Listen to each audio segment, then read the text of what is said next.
nibaza aho ubuzima bunyerekeza. Nahuye n'abakobwa beza batandukanye, gusa muri abo bose nabuze amahitamo. Tifuzaga imitungo yabaga afite indi mipango, niyo mpamvu nkeneye umukobwa nzashyira mu mago.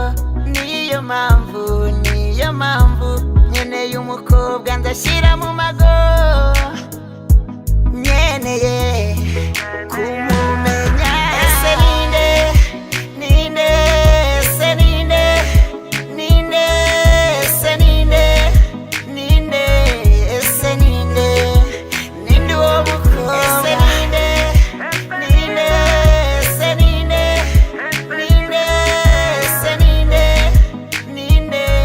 ese ninde uwo mukobwa. Hari abo twiganye, hari n'abo twakuranye, hari n'abo twakoranye mu kazi kenshi gatandukanye. Nkeneye uwo nzabera Adamu nawe akambera Eva, tukabana forever, tukibaruka hungu na kobwa. Nkeneye utazumva amabwire y'abazashaka kudutanya, umuzanguma iruhande igihe nzaba nashenje akanguhe. Ndabizi ko iki gihe bigoye kubona umuntu nk'uwo, gusa amaherezo nzamubona nubwo nazi aho tuzahurira.